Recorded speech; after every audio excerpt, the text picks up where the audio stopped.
In Pakistan, a single accusation can destroy your life.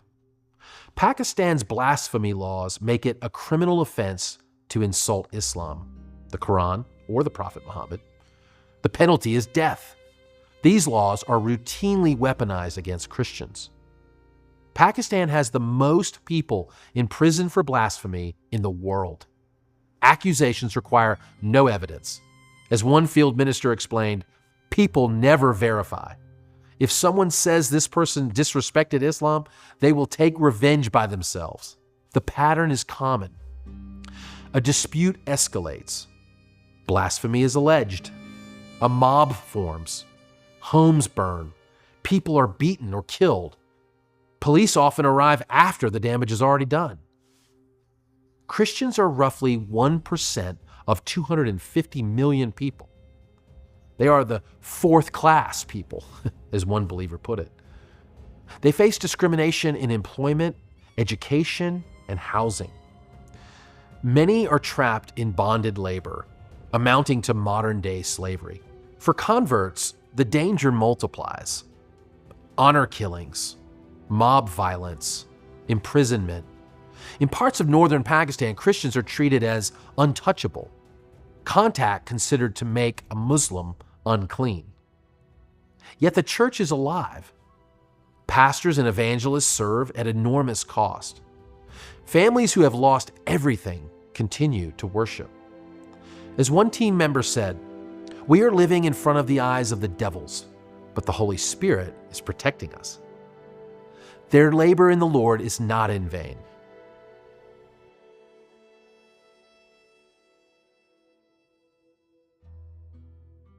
You know, as I born as a Pakistani Christian, so we are like around 2% from 250 million people. So we are minority.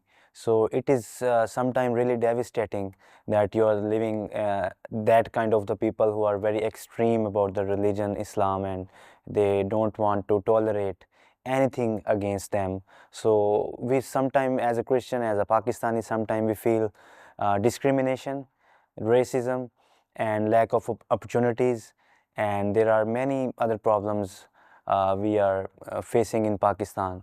But this is the real situation which I am trying to explain. Minorities are suffering in Pakistan. In earlier 80s, we have a dictator in Pakistan. He was a president and the dictator, the chief of the army staff at that time. He introduced the law of blasphemy in Pakistan. If someone will go against Islam, he will have to see the punishment of life imprisonment or maybe death, and maybe like it's really terrible, but we are suffering with this constitution and the law in Pakistan. So as Christian, we always feel very unsafe. I just want to give an example regarding this. Like if I'm a Christian and I have a friend who is a Muslim and we are doing a business in the same area, if my business is growing more than him business, he will have a one option to use to take a revenge, and that is a blasphemy law. Because people will never investigate, they will never get me to the police or authorities and investigated agencies. Instead of it, they will do their own decision on the road. Maybe I will have to face the killing threats, or maybe I will get killed by them.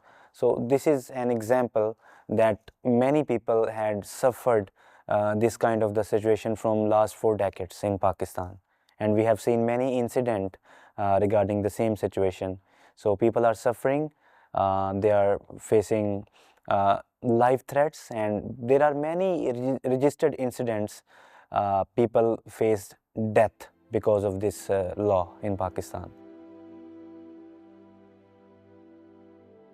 This is the situation still going on. In 2023, in month of August, there was incident happened. We had a great story over there with the pastor. His church was totally destroyed by the extremists because of some news came out from the same city that somebody has done blasphemy, against the Islam. So that news became viral in the region of the city I'm talking about, and we went there. We saw the situation of the people. There was many churches were under attack. Many people had to leave their houses, and many people, they left everything behind and they went away because of this situation. So in this case, we went to a church. We met a pastor. His church was totally destroyed at that time. Like 3,000 people came with a bulldozer to his church, and they vandalized the church. They destroyed the church. They destroyed everything in the church, and they burned out the church. So as a Help the Persecuted team in Pakistan, we went there. We did the emergency relief, like from the lightning fund for him at the support, and we made his story. And then we were able to help them to rebuild the church. Now the church is rebuilt, and people are keep coming over there. They are praying, get together, and they are so much thankful to Help the Persecuted for the great initiative for them. Now they are again able to go to the church. They are again able to do the fellowships. They are again able to make their worship session inside the church. So they are so happy that somebody has done a great job for them, and they are so much thankful, and they pray for Help the Persecuted and the people who done this with the church in the same city.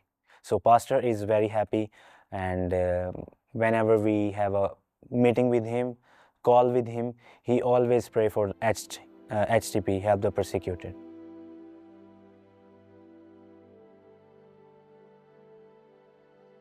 We want peace for Christians in Pakistan, because we want to eliminate the law of blasphemy in Pakistan, because this is very devastating all the time. All Christians in Pakistan, they always have a fear in their mind. If they will do anything against Islam, they will have to face the blasphemy law. So we want pray for Pakistan for elimination of this law in Pakistan, and we want to pray around the world, the Christians who are listening me, watching me, that they can pray for elimination of this blasphemy law in Pakistan, so we can breathe freely, that there is no pressure upon our heads, and we can do our worship freely, and we can live very freely in Pakistan.